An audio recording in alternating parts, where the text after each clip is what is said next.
June 6, 1944. The English Channel was rough, the sky was still dark, and thousands of landing craft moved slowly toward the coast of Nazi-occupied France. Inside one of those crowded boats stood a soldier who wasn't old enough to vote, not old enough to legally drink, and in some cases not even old enough to enlist. He was just 17 years old. History often remembers the generals, the strategies, and the famous battles. But on D-Day, many of the men storming the beaches were still teenagers, boys who had left school only months earlier, and suddenly found themselves in one of the most dangerous operations in military history. This is the story of one of them, a young soldier representing the real teenage servicemen who fought on D-Day, and what the longest day of their lives was really like. Growing up during war. Our story begins in 1943. Across Britain and the United States, teenagers were growing up in a world already at war. Air raid sirens, ration books, blackout curtains, and news from the front were part of everyday life. Many young people didn't want to wait until adulthood to help. Some lied about their age to enlist. Others were encouraged by patriotic campaigns, recruitment posters, and the belief that the war needed them now. Training camps quickly transformed civilian teenagers into soldiers. They learned how to march, how to maintain rifles, how to read maps, and how to follow orders instantly, skills that had once belonged only to professional armies. For many of these young recruits, the training was exhausting, but exciting. They believed they were preparing for an important mission, though few truly understood how intense real combat would be. By early 1944, rumors spread through the camps. A massive invasion of Europe was coming. No one knew exactly when or where, but soldiers sensed that history was getting closer, preparing for the invasion. In the spring of 1944, Allied commanders finalized plans for Operation Overlord, the largest amphibious invasion ever attempted. Troops were moved into staging areas across southern England. Equipment was inspected again and again. Landing procedures were practiced repeatedly on training beaches. For the young soldiers, the waiting became the hardest part. Days were filled with drills and briefings, but nights were filled with thoughts of what lay ahead. Some wrote letters home just in case. Some joked with friends to hide their nerves. Others simply tried to focus on the routines they had been trained to follow. Among them were many teenagers, paratroopers, infantrymen, radio operators, and medics, all preparing to cross the English Channel. Late on June 5th, the order finally arrived. The invasion would begin. Troops boarded trucks, then ships, then landing craft. Many had been awake for hours already, yet few could sleep. They were heading toward France. Crossing the Channel. The crossing was long, crowded, and uncomfortable.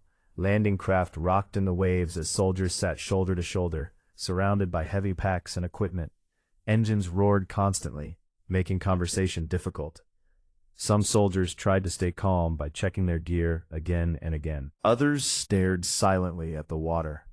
Many were seasick, a common problem during the crossing. For our young soldier, only 17, the moment felt unreal. Just months earlier he had been at home, thinking about school, friends, and ordinary life. Now he was heading toward one of the most heavily defended coastlines in Europe. Officers moved through the craft, reminding the men of their objectives and encouraging them to stay focused. Training would be crucial once the ramps dropped. As the fleet approached the French coast, distant flashes began appearing on the horizon. Naval ships were already bombarding defensive positions along the beaches. D-Day had begun. Landing on the beach. As dawn approached, the landing craft formed into waves and moved closer to shore. Soldiers tightened helmet straps and checked their equipment one last time. Everyone knew the next few minutes would be critical. When the craft finally reached shallow water, the ramp dropped and troops rushed forward toward the beach. The scene was chaotic. Noise, smoke, shouted commands, and intense confusion as units tried to regroup after landing. Officers and non-commissioned leaders worked quickly to reorganize their units and push inland. For many teenage soldiers, this was the first time they had ever experienced combat. Training suddenly became real. Instructions repeated for months. Move forward, "Stay low, follow your squad," guided their actions. Despite the confusion, units gradually began advancing beyond the shoreline. Engineers cleared obstacles, medics treated the injured, and infantry pushed toward their assigned objectives. The invasion was underway. The longest day, D-Day, was not a single moment, but an entire day of intense operations. After reaching the beach, soldiers continued moving inland, often facing strong resistance from fortified positions.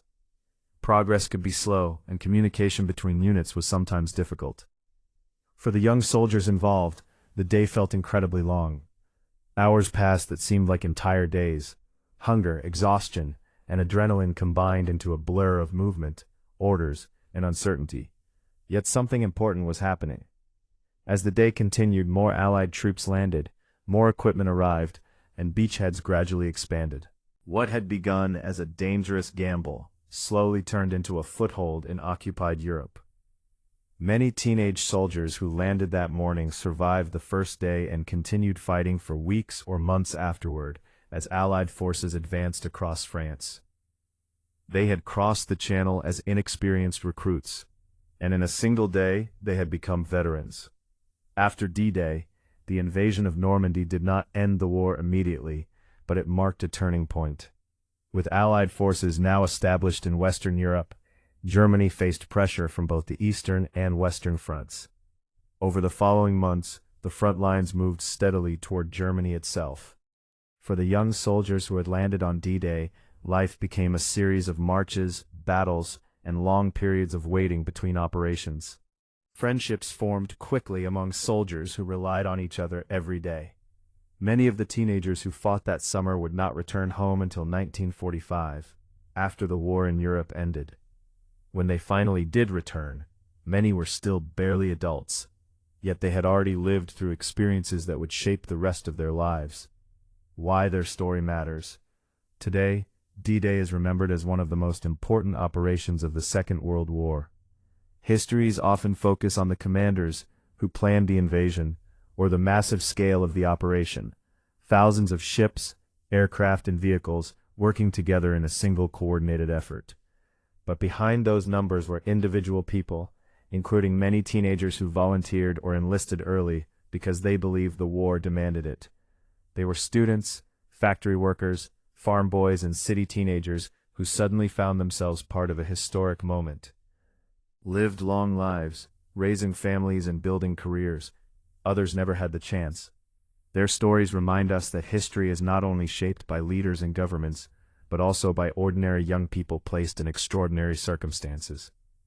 On June 6, 1944, among the thousands who landed on the beaches of Normandy were soldiers who had only recently left childhood behind, and their courage became part of the reason the Allied invasion succeeded. And that is the story of the teenagers who fought on D-Day.